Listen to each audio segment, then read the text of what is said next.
Variable data and general printing include these solutions. Variable data printing, both black and white and full color, general printing for publishing materials, large format printing for indoors and outdoor printing application. We have the only inkjet web press in Indonesia, providing flexible white paper solutions that eliminates the needs of offset pre-printed and minimize waste. We also deliver documents to all customers around Indonesia. Record management is another service which provides physical document storage services to minimize the risk of loss or damaged documents. Documents will be stored as special design racking and complemented with industry's first RFID-based record management system to simplify the process of document storage and retrieval. Connecting communication for our customer to their customer via inbound call, outbound call, and multimedia service are the main role of our contact center solution. The solutions vary from telemarketing services, data verification, data cleansing, telesurveys, telecollection services, SMS blast, and customer service.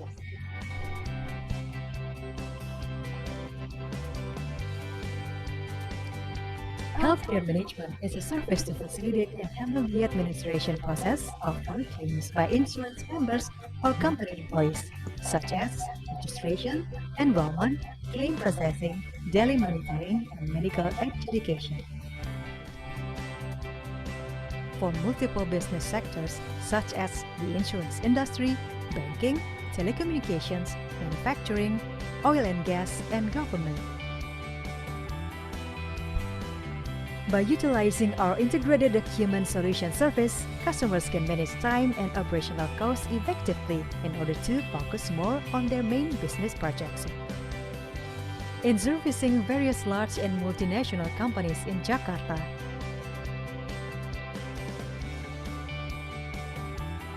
Medan, Semarang, Surabaya, Singapore.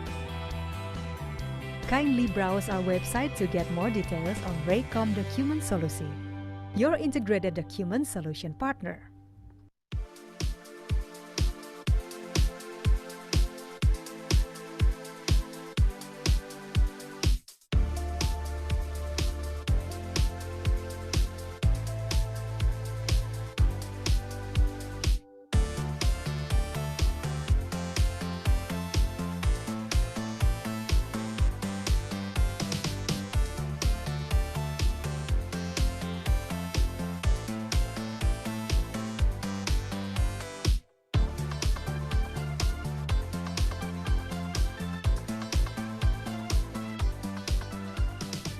Sesuai dengan visi kami untuk menjadi perusahaan yang memberikan layanan solusi perdokumenan dan sistem integrasi yang terkemuka di Asia, maka dengan aliansi pada hari ini, kami akan terus memberikan layanan yang optimal, produktivitas yang meningkat, dan juga efisiensi biaya bagi seluruh customer kami.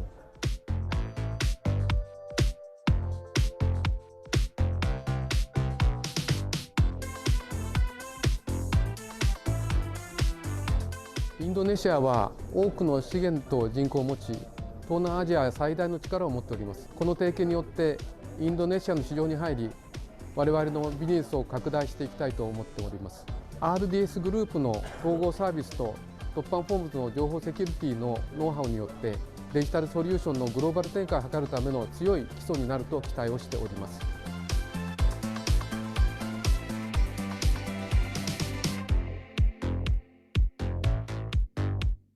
Penandatanganan pada hari ini menggarisbawahi pengakuan bahwa kami adalah yang terdepan dalam industri sistem integration dan document solution di Indonesia.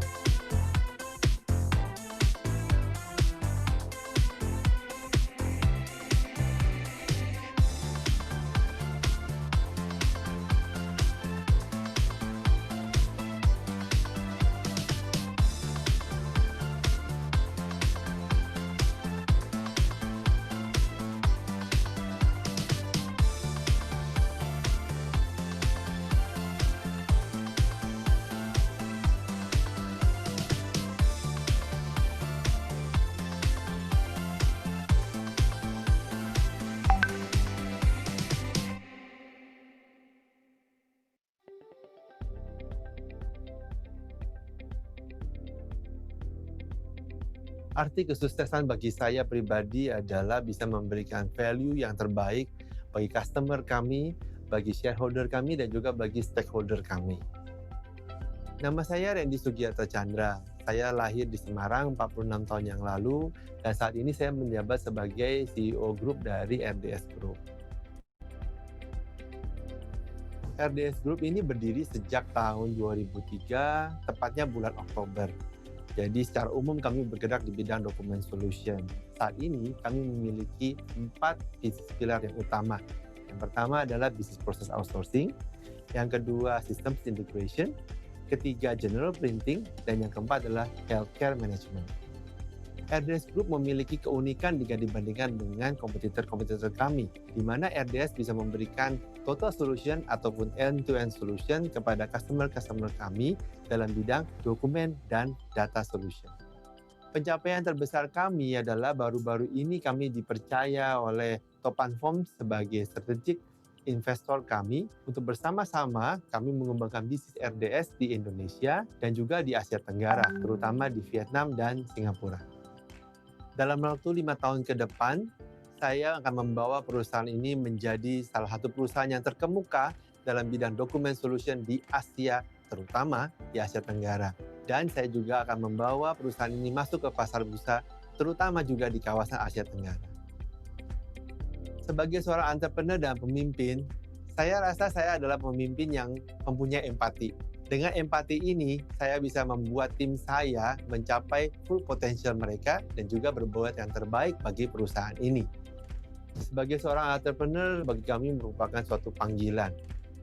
Jadi moto kami adalah terpanggil untuk memberikan yang terbaik, value yang terbaik untuk customer kami, untuk shareholder dan juga stakeholder kami.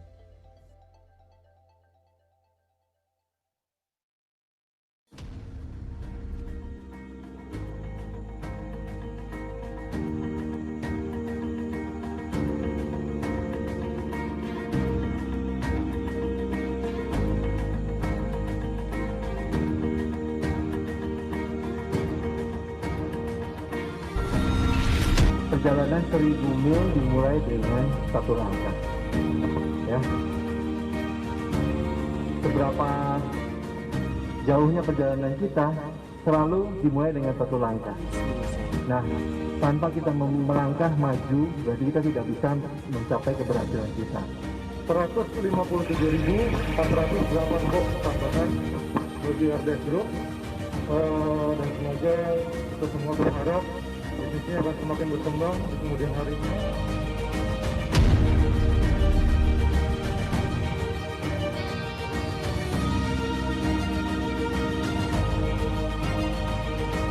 Dan juga saat ini kalian juga menjadi saksi daripada langkah berikutnya yang akan kita ambil.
untuk shareholder dan juga stakeholder kami.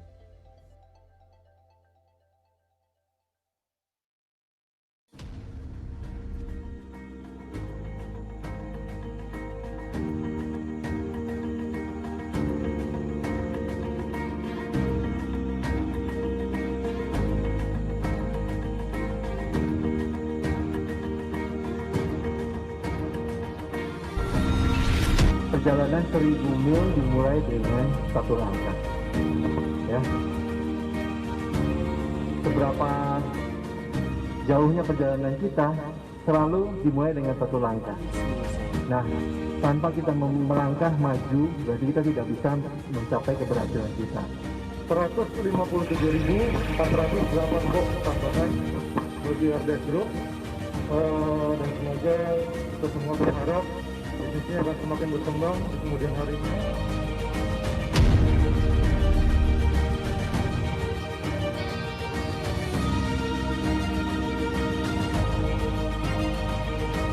Dan juga saat ini kalian juga menjadi saksi daripada langkah berikutnya yang akan kita ambil.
Selamat pagi, Bapak-Bapak dan Ibu sekalian. Terima kasih atas partisipasinya dalam rangkaian RDS Webinar 2020. Semoga kita semua dalam keadaan yang sehat. Pada pagi hari ini, topik dari webinar kita kali ini berjudul Today's Printing and Packaging World, di mana kami dari RDS Group merupakan salah satu solusinya, yaitu RDS Label Solution. Kami akan membahas solusi-solusi yang dapat membantu proses bisnis Bapak dan Ibu sekalian agar dapat berjalan dengan sistematis, efektif, dan maksimal. Perkembangan industri printing dan packaging Indonesia saat ini terbilang dinamis. Meskipun perkembangan bisnis lain dalam keadaan yang tidak menentu di tengah kondisi pandemi ini, kami dari RDS Group tetap memahami hal ini dan sejalan dengan semangat dari RDS Group untuk tetap berinovasi. Kali ini kami akan memperkenalkan sebuah solusi yang dapat membantu Bapak dan Ibu sekalian untuk mengembangkan bisnis Bapak dan Ibu sekalian. Topik pembahasan hari ini akan disampaikan oleh Bapak Herman Yusuf Kesumahadi. Beliau adalah senior consultant dari Print and Packaging Integrated Extra Solution. Pak Herman bersama dengan Pak Idrus akan membahas beberapa insight mengenai update terkini mengenai khususnya di bidang printing dan packaging dari perspektif label converter dan brand owner, serta peluang dan potensi yang ada bagi kita semua di masa depannya. Nah, kami sangat berharap Bapak dan Ibu dapat mengikuti sesi ini sampai akhir, sehingga dapat mendapatkan gambaran yang lengkap mengenai solusi yang akan kami berikan, dan bagaimana kami dapat membantu proses bisnis Bapak dan Ibu sekalian. Akhir kata, selamat mengikuti RDS Webinar 2020 hari ini, dan juga serial-serial webinar-webinar Label Solution kami selanjutnya. Saya serahkan kepada moderator untuk memulai acara. Terima kasih atas kata sambutannya, Pak Ari Hindarko, dari selaku manajemen Rekom Document Solution. Ya, sebelum kita memulai untuk 60 menit ke depan kita untuk diskusi secara interaktif, karena memang kita akan berdiskusi bersama. Ya, ada beberapa hal yang akan kita bahas bersama dalam acara webinar kali ini dengan judul Today Printing and Packaging World. Ya, perkenalkan saya Idrus Selamat yang akan memandu untuk acara ini ke depannya, dan sebelum memasuki beberapa menit ke depan, saya akan perkenalkan pembicara di sebelah kiri saya, Pak Herman, sebagai narasumber yang akan kita diskusikan bersama. Dan agak kurang enak juga ya kalau saya nggak sapa buat bapak-bapak dan ibu-ibu. Terima kasih buat teman-teman dan bapak ibu dari brand owner ya yang sudah menyempatkan waktu untuk join di acara kami. Teman-teman dan sahabat-sahabat serta Bapak dan Ibu dari para business owner, label converter manufacturer, dan juga dari beberapa teman-teman komunitas dan pebisnis untuk print service provider. Ya, welcome to join from our webinar. Ya, beberapa hal yang kita akan bahas dalam hal ini, gitu kan. Nanti Bapak dan Ibu bisa secara interaktif melontarkan pertanyaan, jangan dalam sesi Q&A nanti, gitu kan? Yang mana nanti semua beberapa pertanyaan nanti akan kita tampung dan kita akan ada sesi tersendiri. Dan jangan lupa mencantumkan nama dan nama company dan Bapak Ibu semuanya, gitu. Sebelum berlanjut untuk acara ini, saya perkenalkan Pak Herman Yusuf Kusumahadi sebagai senior consultant seperti dari yang sudah disampaikan sebelumnya. Dia merupakan profesional sebagai profesional consulting dari label and packaging printing. Tentunya Pak Herman ini juga cukup sangat profesional dan memiliki pengalaman 30 tahun kurang lebih di industri ini terkait dengan workflow, printing software, color expertise, dan proses kontrol manajemen itu sendiri di industri ini. Oke. Pak Herman, gimana kabarnya Pak? Selamat pagi dulu Selamat Pak. pagi Pak. Selamat pagi. Semoga kita semuanya dalam kondisi sehat walafiat ya Pak. Selamat pagi Iya, teman-teman. sama-sama. Gitu. Pak, kalau kita bicara ke depan terkait khusus untuk mengenai masalah topik yang kita bahas saat ini nih Pak. Gitu kan, potensi Indonesia dari kacamata Bapak sebagai seorang profesional ya untuk perkembangan ke depannya, converter dan printing packaging di Indonesia itu seperti apa ya Pak Herman? Kedepannya ya. Ya. Yang di Indonesia. Kalau di Indonesia kita melihat mereka bukan hanya survive, tapi mereka juga sukses. Untuk yang lokal, produk packaging lokal dan produk packaging untuk diekspor, itu mereka sukses. Untuk produk-produk dari brand owner dari luar, mereka menghandle dengan kualitas oke. Sorry kalau saya bilang kualitasnya oke, mereka bisa menghandle. Di situ pun mereka akan bisa dalam menghandle itu. Kalau mereka bisa menghandle itu, berarti mereka sudah lebih sukses sebetulnya. Sebetulnya dari brand owner dari luar, mereka senang sekali kalau mereka bisa mengerjakan jobnya di Indonesia. Kenapa? Karena memang biaya murah, low cost. Indonesia ada di tengah-tengah. Jadi semua prosesnya akan mudah. Kalau mereka mengerjakan di Indonesia, semua akan mudah. Cuma ya memang kita bukan dengan biaya termurah, karena masih ada lagi negara-negara lain yang upah minimumnya itu di bawah kita ada. Jadi mereka memilih sebetulnya. Tapi untuk human resource di Indonesia yang terbesar. Jadi kalau ditanya gimana nasib converter di Indonesia, mereka survive dan mereka malah sukses. Kalau menurut saya. Nah, terlebih saat ini Pak, dengan kondisi pandemik saat ini ya, banyak beberapa segmentasi bisnis drop ya, tapi kita akan bicara mengenai masalah situasi printing, label dan packaging itu sendiri dewasa dari pandemi. Pendapat Bapak gimana ya Pak? Sebetulnya bukan hanya label ya. Dalam situasi pandemi ini orang bilang dalam situasi label semua terpukul katanya. Tapi kalau saya lihat printing and packaging tidak. Kenapa? Mungkin di produk-produk yang seperti biasa, seperti kosmetik, seperti produk-produk yang second tier atau third tier, itu normal-normal saja, mungkin berkurang sedikit. Tapi mereka kebanjiran order, mereka kebanjiran untuk packaging produk, seperti alat-alat kesehatan, seperti sanitizer, seperti masker, dan lain-lainnya. Bahkan produksi mereka bertambah. Kalau saya lihat seperti itu. Jadi efeknya hampir tidak ada untuk pandemi ini. Oh, begitu ya Pak ya. Artinya bukannya berarti sebenarnya gini, ada satu hal yang kondisi di mana secara umum begitu yakinkah bahwasanya untuk di tengah pandemik ini secara industri itu justru meningkat, atau sebenarnya adalah secara kurva Pak, gitu kan? Kalau saya sempat berbicara dengan teman-teman para brand owner atau converter gitu ya, bahwasanya mereka itu sebenarnya ada kondisi drop, tapi paling tidak polanya yang berbentuk berbeda untuk yang naik Pak. Artinya misalkan dulunya ada beberapa segmen manufacture gitu ya, yang turun, tapi dari sisi industri kosmetik, food and beverage, dan yang lain-lain itu naik signifikan. Mungkin bisa triple ya, seperti itu. Menurut Pak Herman gimana ya Pak? Kalau saya lihat lebih dari triple Pak. Bahkan dari 2 shift bisa menjadi 3 shift produksi. Itu yang mereka lakukan. Sementara contohnya seperti yang saya bilang tadi, kosmetik. Mungkin kosmetik menurun, tapi di sisi kosmetik itu ada alat-alat kesehatan, ada krim kecantikan katakan. Sedangkan orang banyak di rumah.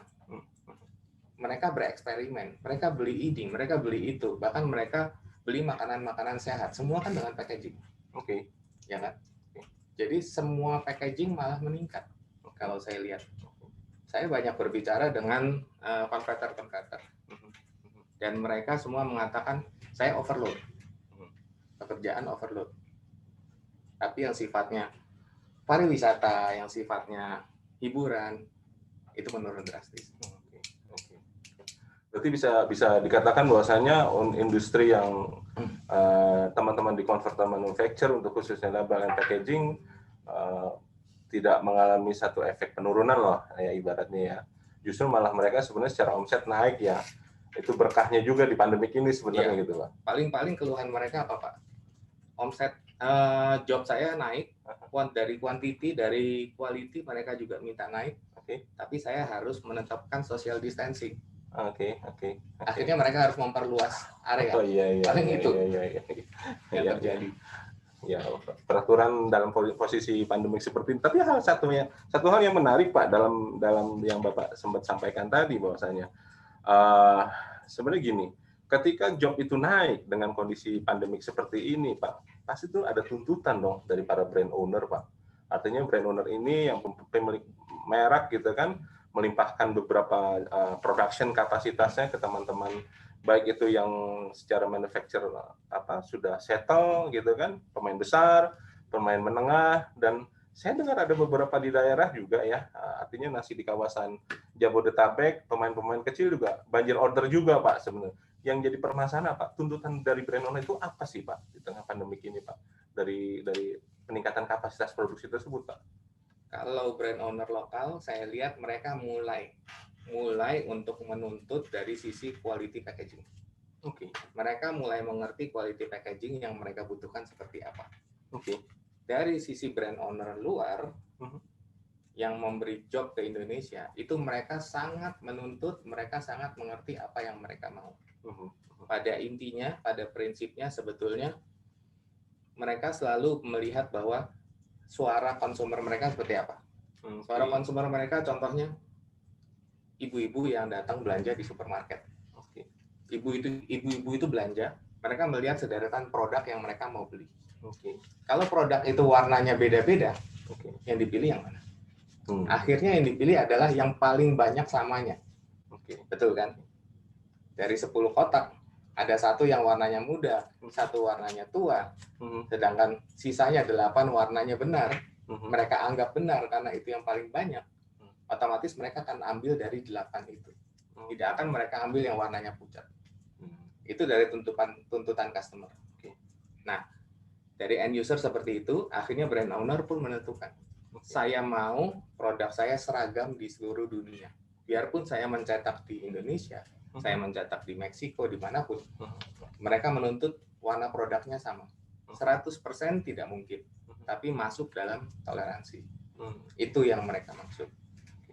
Sehingga mereka menetapkan batasan-batasan seperti ini, toleransi saya segini, dan semua ACC atau apapun, karena sekarang sudah teknologi ya, semua mereka lakukan secara digital. Dan itu berjalan. Berarti bisa disimpulkan bahwasanya dari sisi yang Bapak sampaikan itu dari sisi kualitas ya Pak ya. Iya. Terus juga speed respon gitu kan tentunya ya. Gitu kan. Cuman gini Pak, agak sedikit melenceng sedikit. Kalau kita bahas tadi skala industri dengan kapasitas besar, yang saya pahami bahwasanya di industri label and packaging ini adalah sebenarnya ada industri kapasitas. Artinya selama dia punya kapasitas cukup besar, dialah yang akan menjadi pemain sebenarnya. Ya. Nah, dari poin ini pendapat Pak Herman benarkah atau bagaimana Pak? Besar itu menurut saya faktor nomor 2 Pak. Oke. Karena faktor nomor 1 tetap kualitas. Yang mereka butuhkan adalah stability dan repeatability. Apakah hasilnya selalu stabil? Apakah kalau saya mengulang memberi order yang sama pada bulan depan, hasilnya pun akan sama? Setelah itu baru mereka lihat kuncinya adalah memenuhi deadline atau tidak. Kalau mereka try and error untuk mendapatkan hasil yang sama sampai berhari-hari, otomatis mereka tidak bisa memenuhi deadline. Ya kan? Jadi akhirnya siapa yang cepat, siapa yang stabil, itulah yang dapat. Setelah itu baru mereka dipaksa untuk Oke, saya kasih kamu quantity sekian banyak, bisa nggak? Saya tambah lagi sekian banyak, bisa nggak? Karena saya suka sama hasil kamu. Sedangkan kalau yang besar, kalau dia bagus nggak ada masalah. Kalau besar hasilnya nggak karu-karuan, katakan, kita ngomong ekstrim ya, hasilnya jelek, atau biasa aja, atau berubah-ubah, tidak stabil, otomatis dia tidak akan mencetak ke sana lagi. Tidak akan mengorder ke sana lagi. Makanya mereka mempunyai standar kriteria dan standar toleransi. Yang mengerti, brand owner yang mengerti, mereka akan menetapkan seperti itu. Bukan asal terima sehingga begitu dipajang, belang-belang semua warnanya. Seperti itu. Sedikit lagi nih Pak, saya coba menggali semua kebutuhan Pak sebenarnya. Di tengah pandemi ini agak seru Pak, untuk kita bicara label and packaging, untuk kebutuhan consumption Indonesia. Jadi kalau di sudut kutub A, nah sekarang saya mencoba mau bicara di kutub B Pak. Ada beberapa industri yang saat ini grow up, hampir naik secara signifikan, more than maybe 125%, Pak, yang tadinya secara bisnis normalnya mereka, tumbuhlah industri-industri kecil. Nah, kita tadi sempat bicara mengenai masalah industri, converter, label, and packaging, manufacture, Pak. Artinya mereka sudah punya kapasitas, mereka sudah berhubungan dengan brand owner. Nah, kita sedikit agak merempet mengenai masalah kebutuhan rumah tangga, yang saat ini seperti industri UMKM, yang mana mereka juga butuh packaging dan label, Pak. Ya, nah, sebenarnya kalau kita tuntutan dari brand owner, ini pun sama dengan mereka brand owner dan mungkin dengan kapasitas yang lebih kecil ya, Pak ya. Nah, mereka seringkali tidak terlalu melihat dari sisi kualitas, yang penting harga, segala macam. Cuman ada satu note, Pak, yaitu apa? Dengan kondisi pandemik ini, mereka tidak mau kehilangan momen, Pak, yaitu fast respon, fast delivery, and fast production, Pak. Nah, untuk menjembatani ini, mungkin Pak Herman bisa ada semacam gambaran atau advising buat teman-teman di industri yang di kutub B yang saya maksud ini, Pak, gitu loh, Pak.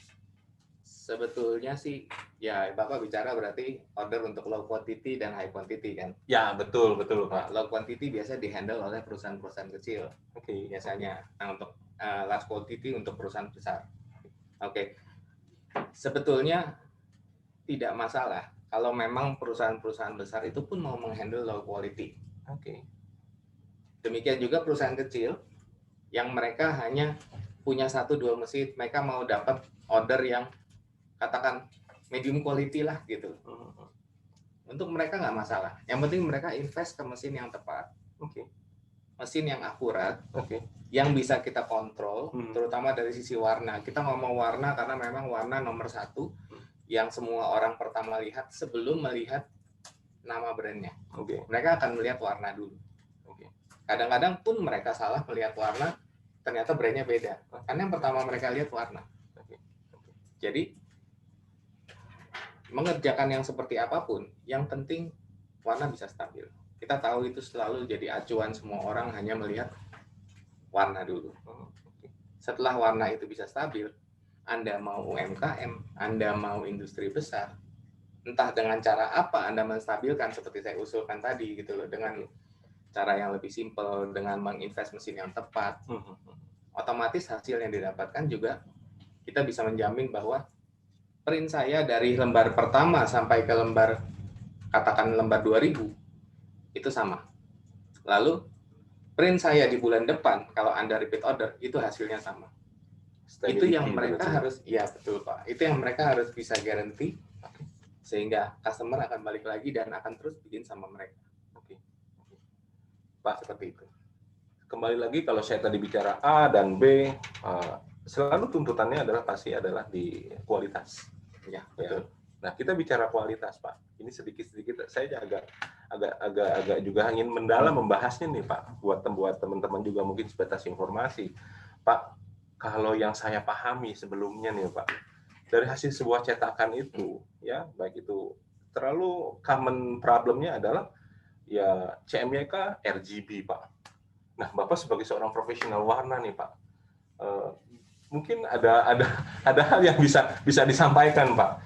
Saya kadang-kadang CMYK, RGB gitu kan, mixing bagaimana ya? Terus diferensiasi, dan saya sempat bicara mengenai spektrum color gamut gitu loh. Mungkin Bapak bisa ini ya, Pak. Gini, Pak. Kita sebetulnya tidak bisa menyebut RGB untuk cetak. Karena expert yang udah lebih dulu mereka sudah mencoba. Bukannya mereka tidak mencoba, mereka sudah mencoba. Saya mencoba cetak dengan RGB, dengan tinta red, green, blue. Hasilnya seperti apa? Yang pasti hasilnya tidak memenuhi syarat, tidak memenuhi kondisi, dan terutama tidak ada black. Karena perpaduan red, green, dan blue itu tidak akan menjadi black. Makanya kenapa red, green, dan blue itu dipakai hanya untuk di layar tabung, LCD, LED, hanya untuk sebatas sinar. Karena RGB itu adalah bukan tinta. Dia lebih tepat untuk cahaya yang sifatnya aditif. Kalau kita bicara aditif atau subtraktif, itu panjang lagi ya Pak ya. Tapi sifatnya RGB itu lebih diperuntukkan untuk tumpukan cahaya yang sifatnya aditif. Sedangkan tinta itu sifatnya subtraktif. Akhirnya ditentukanlah CMYK. CMYK berjalan untuk proses cetak selama berpuluh-puluh tahun. Nah, setelah berpuluh-puluh tahun, orang mulai tidak puas. Mereka tidak puas dengan, warnanya hanya begitu-begitu saja. Cakupan warnanya hanya begitu saja. Hanya gamut warnanya hanya seperti itu aja. Kalau kita bicara gamut ya, ini gamut warna. Lalu gimana caranya? Kita harus ekspansi. Kita ekspansi CMYK, lalu kita tambahkan apa? Itu baru CMYK. Lalu tambahannya adalah orange, green, dan blue. Mungkin kalau bisa ditampilkan. Nah, kalau teman-teman bisa lihat di sini, CMYK itu adalah yang berwarna abu-abu. Cakupan warnanya seperti itu. Di dalam dunia warna yang bisa dibatasi yang hanya bisa dilihat oleh mata, yang abu-abu. Sedangkan kalau kita bisa memperbesar dengan tambahan orange dan green, ini kebetulan tampilannya hanya tambahan orange dan green. Ini belum nambah blue. Kalau bisa dilihat, sisinya orange dan sisinya green itu membengkak, membesar. Berarti cakupan warnanya lebih luas. Otomatis CMYK ditambah orange green saja, itu sudah membuat gamutnya melebar. Mendapatkan warna yang biasanya tidak bisa kita dapati, sekarang kita bisa dapat. Apalagi kalau sisi bawah membesar, ditambahkan dengan blue. Makanya rata-rata, untuk menambahkan warna-warna khusus, biasanya CMYK ditambahkan orange, green, atau plus blue, atau warna-warna terpisah seperti yang diinginkan oleh perusahaan-perusahaan khusus, misalkan, yaitu biru khusus, karena untuk logonya perusahaan, hijau khusus, dan lain-lain. Tapi kalau mau membuat range warna jauh lebih luas, CMYK, orange, dan green, atau plus blue.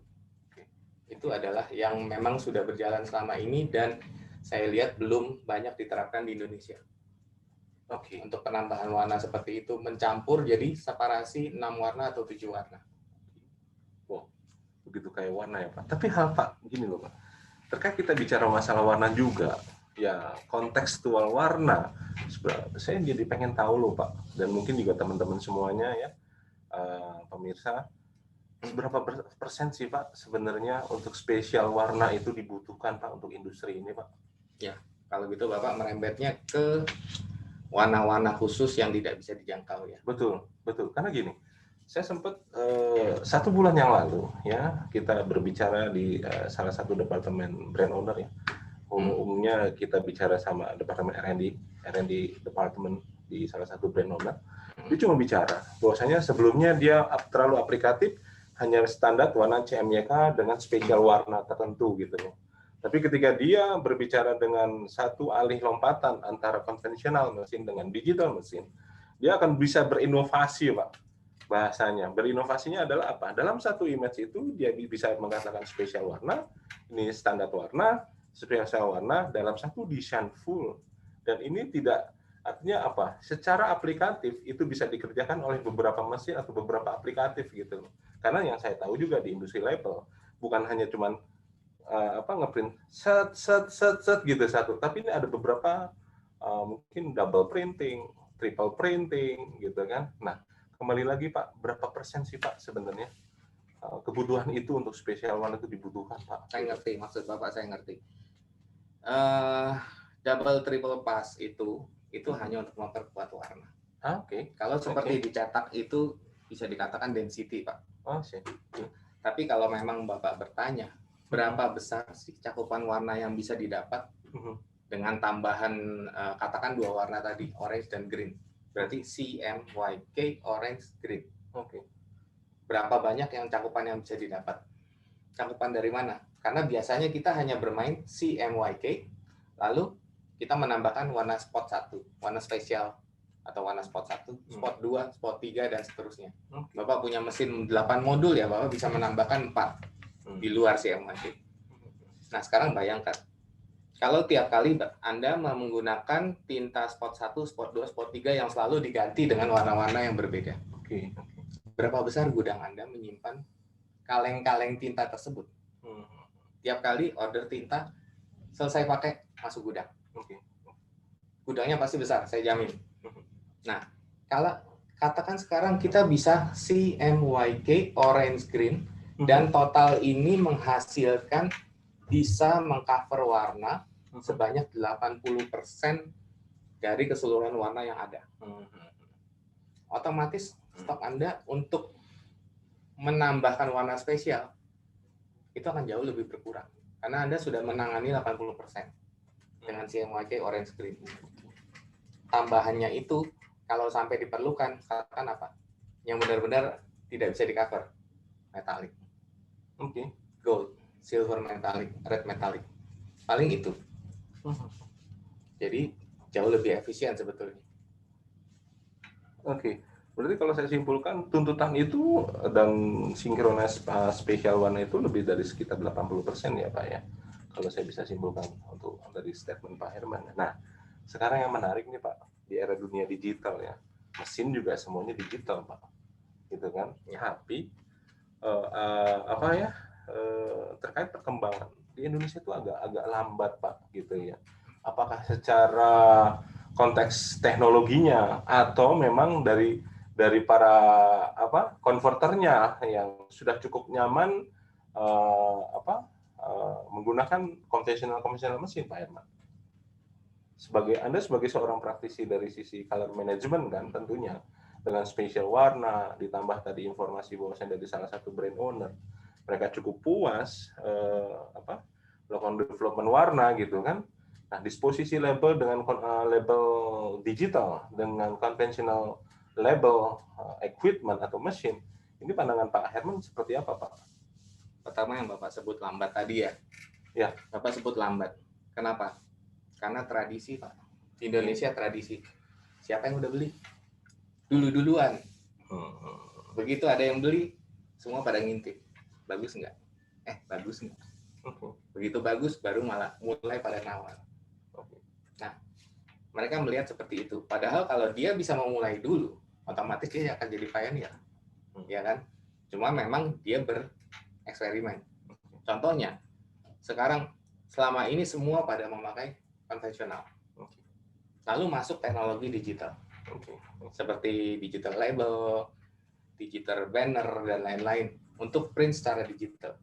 Di situ mereka tunggu-tungguan. Tapi berarti siapa yang mau mulai duluan? Mereka yang akan mendapatkan pangsa pasar itu lebih dulu dan dengan harga yang bagus. Otomatis benefit-benefitnya si digital, mereka dapat dulu, mereka akan bisa jual dulu. Ya kan? Seperti kestabilannya, kecepatannya, dan lain-lain. Mereka bisa dapat di situ. Tapi sekarang begitu digital itu masuk dan mereka bisa pakai, mereka akan langsung seperti menginformasikan kemana-mana. Biarpun mereka tutup dapur ya, tapi mereka seperti menginformasikan kemana-mana bahwa saya sudah sukses dengan ini, dengan digital label atau apa dan lain-lainnya. Cuma biasanya mereka masih ada kendala-kendala dalam menyamakan warna. Karena mereka punya konvensional, mereka pertama start dari konvensional. Lalu mereka punya digital. Wah, digital saya nggak sama warnanya dengan konvensional. Gimana caranya? Kalau order banyak, saya mau kerjakan di konvensional. Tapi kalau order yang sama, jumlahnya hanya sedikit, hanya nambah sekian ribu piece, saya mau di digital. Gimana caranya supaya sama? Sebetulnya itu ada solusinya. Jadi, mesin apapun yang kita punya, batasannya di mana, anggap saja seperti saya dan Bapak. Pak, kita belum kenal. Begitu kita shake hand, otomatis minimal kita sudah mengenal nama Bapak siapa, nama saya siapa. Begitu kita jalan bareng, kita akan bisa mengetahui, Bapak punya 10 hobi. Saya punya 10 hobi. Yang mana yang match? Mungkin 8 hobi saya dan hobi Bapak bisa match. Hanya 2 yang tidak. Nah, sama. Dengan mempunyai mesin digital, mesin konvensional, otomatis 2 mesin ini kita usahakan untuk shake hand. Hasilnya seperti apa? dia bisa sejauh apa menyamakan hasil dengan yang kita sebut profile, lalu kita jadikan sebagai satu standar. Jalanlah itu sebagai satu standar. Jadi paling tidak ada kesamaan, biarpun tidak 100% mirip. Seberapa jauh dan seberapa dekat, tergantung kondisi mesinnya. Kedua mesin tersebut, antara digital dengan konvensional. Digital jauh lebih fleksibel. Kita mau profile seperti apa sampai merah jadi hijau bisa. Tapi kalau konvensional ada batasannya. Dan banyak sekali komponen-komponennya, ya Anda sebagai konverter tahulah apa saja komponen-komponennya, mempengaruhi apa aja, hasilnya semana, kemampuan cakupan warnanya seperti apa, bahkan terkait dengan supplier tintanya, kualitas tintanya seperti apa. Jadi intinya bisa kita dekatkan, bisa kita samakan, tapi tidak 100% sama. Kalau boleh tahu, Pak, shake hand-nya itu berapa persen, Pak, antara digital Pak, dengan konvensional? Beda-beda, Pak. Beda-beda. Tapi yang sudah pernah saya jalankan kurang lebih selalu di atas 80%. Jadi paling tidak di atas 80% itu sama. Katakan kita menyamakan 4 warna digital dengan 4 warna konvensional. Atau digital 6 warna dengan teknologi yang penambahan gamut tadi, plus konvensional juga 6 warna. Bisa seperti itu. Dan itu merupakan sebuah tuntutan harga mati bagi para brand owner, khususnya di industri kosmetik ya, Pak ya. Yang begitu banyak spesial warna, Pantone color gitu ya. Kalau dari ke apa? Kalau boleh saya sebutkan tadi salah satu industrinya, Pak. Karena gini, semakin dalam berkecimpung mengenai masalah color management, tuntutan permintaan dari beberapa brand owner gitu kan, yang mungkin Bapak sudah paham lah, yang baik yang sudah established atau yang sedang grow up secara progres. Ya, saya melihat wow, warnanya antara kalau bicara color chart gitu ya, 01 dengan 01A itu berbeda ternyata. Iya, beda. Oke. Dan ada perbedaan yang mata kita belum sanggup membedakan. Karena saking dekatnya. Tapi intinya dengan konvensional, kita sudah jalan dengan konvensional, dengan kemampuan seperti itu, kita bisa maksimalkan sampai tingkat maksimalnya bisa seperti apa, cakupan warnanya, kestabilannya. Lalu dengan digital, sangat jauh lebih mudah untuk kita menyamakan, membuat itu menjadi kapasitas maksimalnya. Lalu tinggal kita shake hand, yang mana sampai seberapa, kembali lagi biasanya sih akhirnya si digital harus mengikuti kemampuannya si konvensional. Karena memang batasan di konvensional lebih tight. Tapi intinya si digital biasanya sanggup mengerjakan produk yang benar-benar jauh lebih dekat dengan apa yang dimaui customer. Tinggal si konvensional bisa mengejar atau tidak, itu aja. Betul. Tapi menarik banget, Pak. Kalau kita bicara lebih dalam lagi untuk mengenai masalah warna dan bla bla blanya ya. Tapi satu hal nih, Pak, saya mau coba minta advising nih. Kita kebetulan kan dalam acara webinar ini gitu kan ada beberapa dari skala besar, kecil, to be simple-nya, Pak. Bagaimana sih caranya untuk bisa mendapatkan job order yang begitu besar dengan problematik yang ada? To be simple-nya saja, Pak. Advising buat teman-teman, khususnya bagi yang baru memulai dan yang sudah established paling tidak. Job besar ya. Khususnya dengan adanya digital mesin itu sendiri, Pak. Sebetulnya. Gitu. Sebetulnya konvensional pun juga bisa. Tapi kalau digital, kita lebih punya kesempatan untuk lebih stabil. Dengan lebih stabil, otomatis dengan kecepatan dan kestabilan, kita lebih bisa mendapatkan job yang memang lebih qualified. Ya, saya bukan mengecilkan, tapi tolong dilihat konverter-konverter di Indonesia. Kalaupun bisa menerima dari brand owner, itu hanya sedikit sekali dari brand owner dari Eropa dan Amerika. Oke.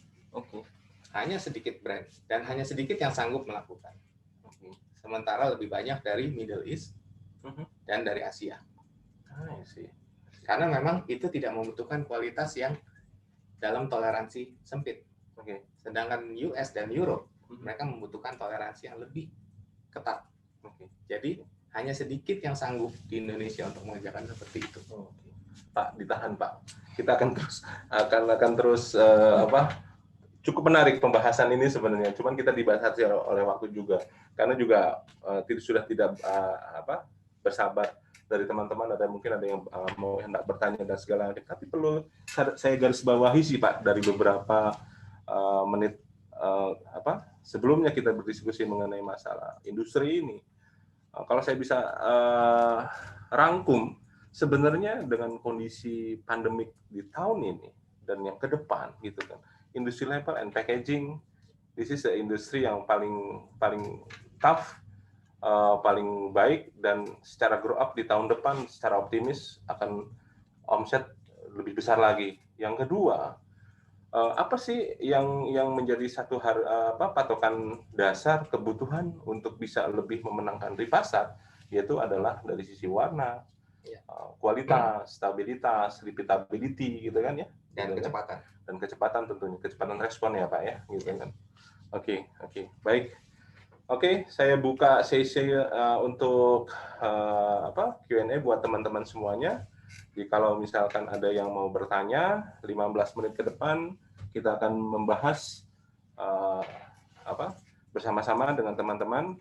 Jangan lupa pertanyaan bisa diajukan ke panelis gitu ya, dengan nama dan nama company. Kami persilahkan. Oke, Pak. Sambil kita menunggu nih Pak, sebenarnya gini, perlu satu point of view-nya aja sih Pak nih, urgensi dari para brand owner nih yang harus dipenuhi oleh para teman-teman label converter Pak, atau mungkin juga para brand untuk di kapasitas label production ya Pak. Menurut pandangan Pak Herman gimana ya Pak?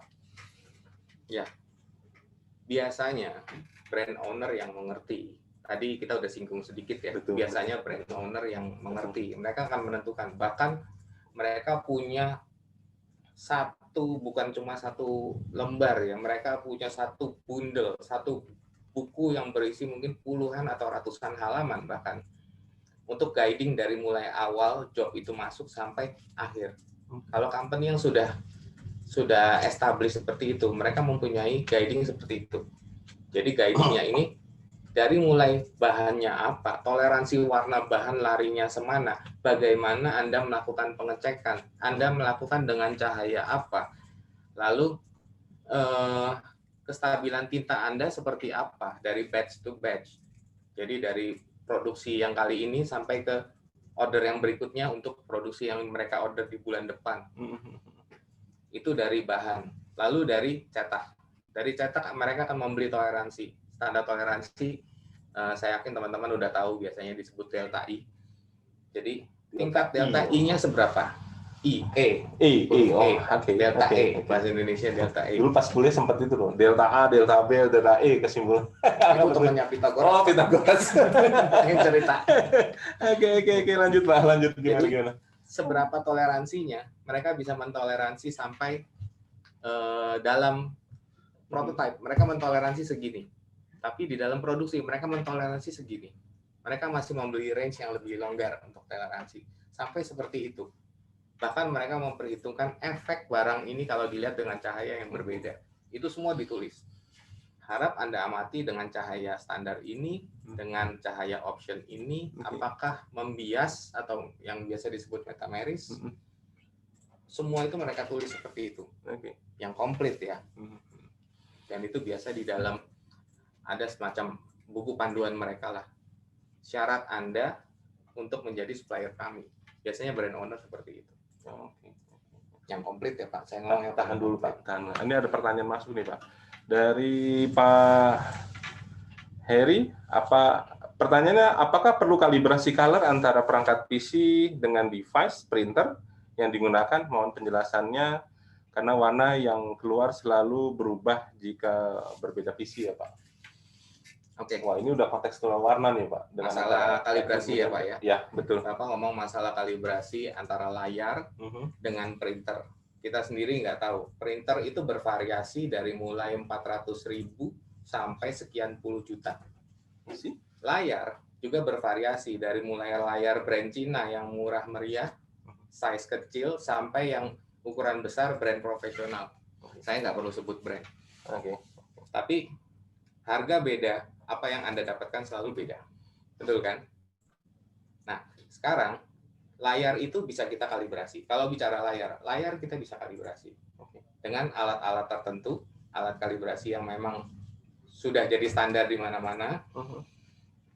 Layar bisa kita kalibrasi untuk mendapatkan sedekat mungkin dengan apa yang kita mau. Entah dengan cetak standar perusahaan kita, entah menyamai standar internasional, katakan standar FOGRA atau standar apapun, kita bisa mengkalibrasi ke sana. Lalu, hasil printer. Seperti tadi saya bilang, printer dari 400.000 sampai sekian puluh juta. Bahkan ada yang ratusan juta. Printer profesional, itu bisa ratusan juta. Nah, itu juga bisa dikalibrasi. Seberapa dekat, seberapa harga printer Anda. Itu saja. Jadi semakin murah, otomatis Anda semakin tidak bisa bermain. Hasilnya seperti apa? Kita bicara sama-sama printer warna dan layar warna ya, otomatis. Bisa disamakan, bisa didekatkan. Tapi kadang-kadang kedekatan layar dengan printer bisa cuma 25%, bisa 50%, tapi yang kualitas bagus kita bisa mencapai 80%, 90%. Seperti itu. Oke, menjawab pertanyaannya? Oke. Bagi rekan-rekan yang hendak ingin bertanya, kebetulan kami menyiapkan juga sebuah voucher OVO atau GoPay bagi teman-teman yang appreciate yang melontarkan pertanyaan dalam acara ini. 5 dong vouchernya. Bukan buat Bapak gitu kan, buat teman-teman semuanya. Tapi sambil menunggu Pak, beberapa menit ke depan kita masih diskusi dan kita buka open Q&A-nya gitu Pak. Simple Pak, apa sih yang harus mereka buat teman-teman siapkan sih Pak, gitu kan, untuk dia bisa masuk ke industri label itu sendiri Pak? Siap mental Pak. Siap mental ya Pak ya. Mental untuk ditekan masalah deadline. Deadline ya. Itu yang gitu paling kan? penting. Oh, gitu dan ya. siap-siap dikomplain, barangnya di reject karena warnanya beda-beda. Oh, I see. Jadi nomor 1, saya selalu menyarankan tolonglah berusaha untuk stabil. Entah dengan mesin yang gimana, setahu saya mesin kalau semakin konvensional semakin tidak stabil. Semakin ada banyak kontrol mekanis semakin tidak stabil. Sedangkan digital itu sebetulnya lebih simpel. Ibaratnya orang yang nggak ngerti apa-apa pun hanya menjalankan di proses RIP, oke selesai, jalan, print, hasil pasti seperti itu, dan lembar ke-10, ke-100, dan ke-1000 juga seperti itu. Kecuali kalau ditanya mampet mesin ada masalah ya. Tapi digital itu sangat reliable kalau saya bilang. Dan sudah bisa diarahkan warnanya. Itu yang paling enak. Baik. Sedikit ini sih Pak, menambahkan lah ya ibaratnya bagi teman-teman. Mungkin bagi teman-teman yang hendak masuk ke real industrinya label gitu ya, yang harus disiapkan adalah space hati, space co-check, sama space margin berarti ya gitu ya.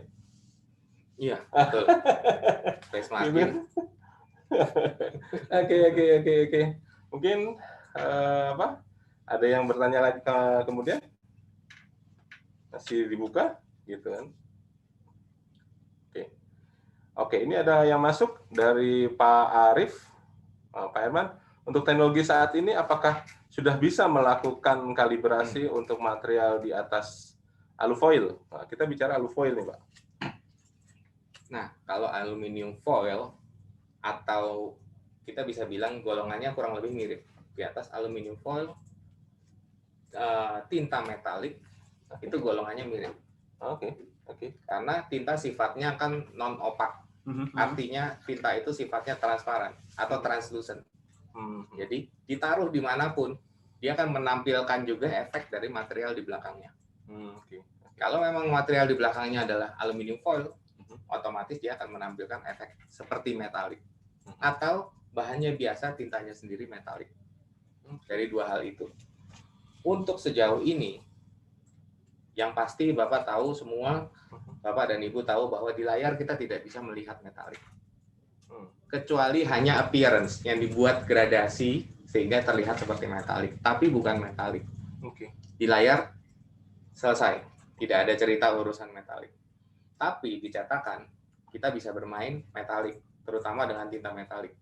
Untuk pengukuran saat ini, pengukuran kadar tinta metalik itu sudah ada alatnya, sudah bisa diukur tinta tersebut kadarnya berapa dengan metalik, bisa bahkan bisa dua macam. Dengan metalik yang metalik tinta, metalik halus atau metalik dengan substrate-nya yang aluminium foil bisa, atau metalik yang kasar yang dengan kepingan metaliknya itu arahnya beda-beda, itu juga bisa diukur. Tapi itu solusi dari si pembuat alat ukur ya, spektrofotometer untuk khusus bahan metalik. Sedangkan untuk matching, kita mau matching metalik dengan apa? Karena kita tidak bisa mematching metalik dengan layar otomatis. Dengan katakan Bapak punya digital prover, matching metalik dengan digital prover Anda pun tidak bisa mengeluarkan nilai metalik, warna metalik. Jadi sebetulnya kita hanya bisa, sifatnya kalau metalik kita hanya bisa mengukur, tapi kita tidak bisa mengarahkan kemana-mana. Intinya masih try and error kalau mengarahkan, tapi mengetahui kadarnya sehingga kita bisa menciptakan yang mirip di kemudian hari, itu sudah bisa. Semoga menjawab. Masih terbatas, Pak. Baik. Bagi Bapak dan Ibu semuanya, saya ingatkan lagi bagi yang tadi yang bertanya, akan ada tim kami yang akan voucher Oppo dan GoPay ya. Masih ada satu sesi lagi, masih kita tunggu, tapi saling mengingatkan bahwasanya tolong jangan lupa mengisi kuesioner yang kami share di link kami gitu ya, dalam chat room-nya gitu, buat Bapak Ibu semuanya. Saya mau nanya, Pak. Boleh nggak? Gimana, Pak? Biar dapat voucher. Lah, Pak. Gimana, Pak?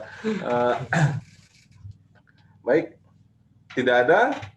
Saya rasa karena memang waktu juga dibatasi oleh waktu, Pak, gitu kan. Sekali lagi, buat teman-teman, sebelum ditutup acara webinar kita kali ini, saya mau informasikan buat Bapak dan Ibu semuanya, pada hari ini sebenarnya adalah rangkaian webinar kita di rangkaian series webinar kita untuk di tahun 2020 dan 2021, dan kita juga mengundang buat Bapak Ibu baik dari brand owner, converter, manufacturer, print service provider, dan komunitas ya, di mana di tahun depan kita ada beberapa webinar series akan kita bicara mengenai masalah label dan packaging. Kita akan juga tiap bulannya kita buka open space untuk Digital Solution Lab. Digital Solution Lab ini adalah satu hal yang kita siapkan buat Bapak Ibu, baik untuk starter pemula ya, untuk mengenal industri label itu sendiri, maupun yang sudah sekelas profesional industrial ya. Kita buka, bisa datang ke acara kami ya, itu di tempatnya di Bispak, Pulau Gadung, Blok A5 nomor 7 ya. Di sana kita ada demo center and training center khusus untuk surprise mesin digital label kita. Oke. Baik. Mantap. Boleh dong main-main ke sana, Pak. Silakan Pak, silakan Pak. Gitu. Oke. Saya lihat ada satu pertanyaan lagi. Tren warna untuk packaging ini dari Bapak tadi, Rizky Putri. Tren warna untuk packaging kira-kira ke depannya apa yang akan menjadikan populer? Apa maksudnya Anda bertanya untuk yang populer di tahun depan apa? Atau faktor apa yang membuat Anda bisa menciptakan satu warna yang menjadi populer di tahun depan? Maksudnya apa tuh? Kalau yang tren warna populer di tahun depan, itu rajanya warna yang namanya Pantone, itu selalu mengeluarkan tren warna setiap tahun. Bahwa warna paling tren di tahun ini, judulnya adalah, katakan warna green tea misalkan. Oke. Nah, green tea itu udah pernah mereka pakai di tahun 3 tahun 4 tahun yang lalu. Jadi mereka mengeluarkan satu jenis warna yang tren warna tahun ini adalah green tea. Itu semua seperti fashion, seperti apapun, bahkan produk-produk yang lucu-lucu yang dijual pernik-pernik itu semua mengarah ke sana biasanya. Tapi kalau memang Anda bertanya bahwa warna apa sih yang saya kira-kira bisa bikin untuk tren populer di tahun 2021? Saya cuma bilang warna harmonis. Warna harmonis itu ceritanya adalah warna yang bisa sinkron. Contohnya seperti Anda memakai baju kuning dan celana hijau. Itu sinkron. Tapi kalau Anda memakai baju biru, celana hijau, tidak sinkron. Jadi kalau mau warna-warna harmonis, itu biasanya adalah warna sinkron tapi yang sifatnya kalau untuk wanita yang pastel. Tapi untuk pria itu biasanya yang dongker, yang blok.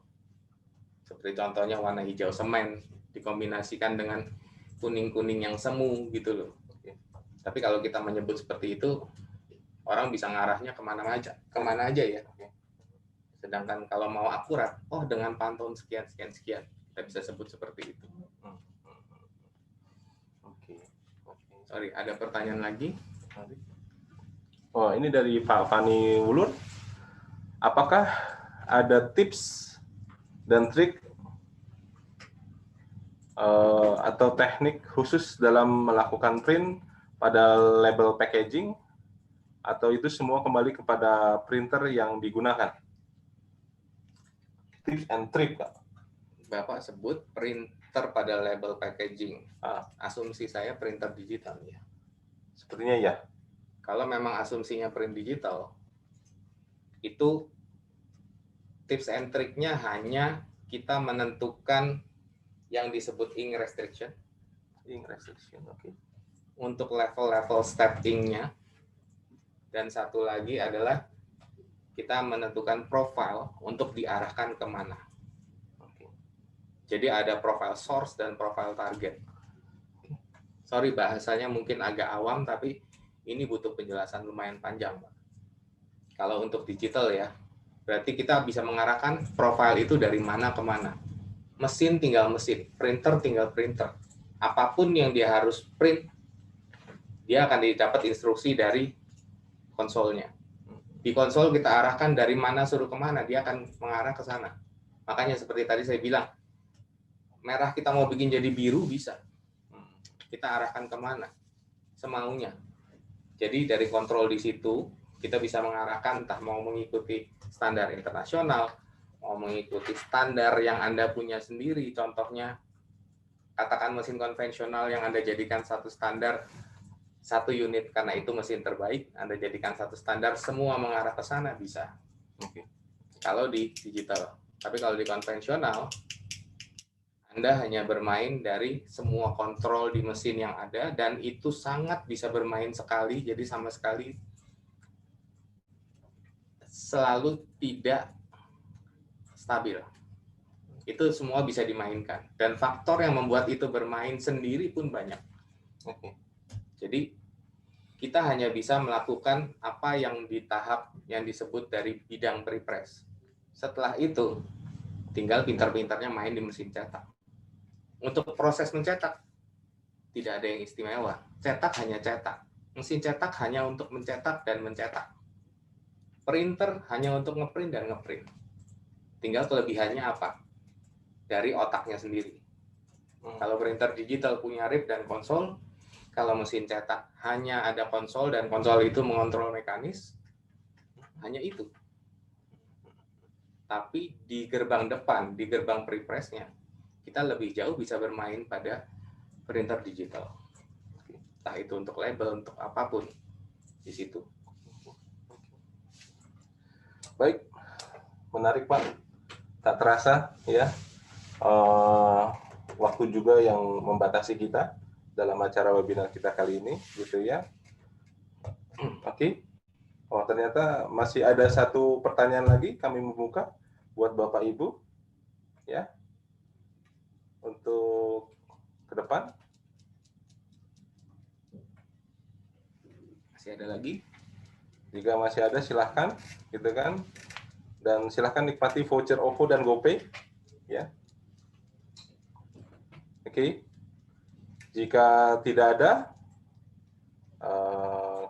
ya, sambil menunggu saya mau informasikan kita ini webinar kita kali ini adalah first time to open series webinar kita di tahun yang akan datang di tahun 2021.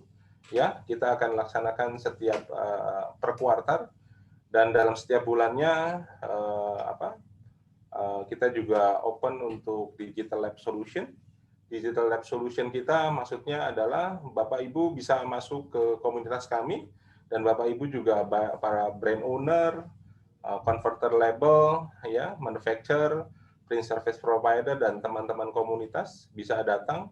We open our demo center karena demo and training center kita yang ada di Bispap, kita bekerja sama dengan pihak Epson Indonesia, ya, untuk surprise industrial label digitalnya, ya. Dan sebelum juga kita tutup acara kita webinar kali ini, say thank you very much buat teman-teman, khusus buat teman-teman R&D department di brand owner, karena hasil kualitas kita surprise untuk L4533 sudah masuk jadi standarisasi buat teman-teman untuk label production dari beberapa produk-produk yang sudah dirilis di pasar, gitu kan. Nah, sebagai penutup webinar hari ini, kita saksikan cuplikan video berikut ini.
dapat mengisi kuesioner di link yang sudah kami sediakan di chatroom, gitu kan.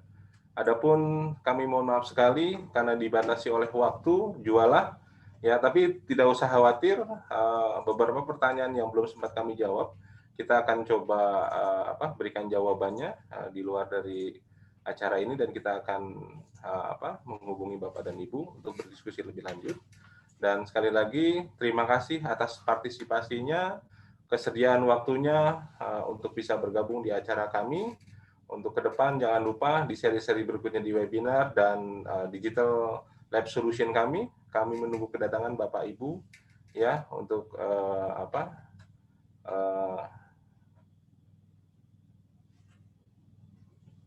dari sisi kebutuhan Bapak Ibu semuanya. Sekali lagi terima kasih atas partisipasinya. Sampai ketemu di kesempatan yang lain. Tetap safe and stay healthy buat Bapak Ibu semuanya. Selamat siang. Terima kasih.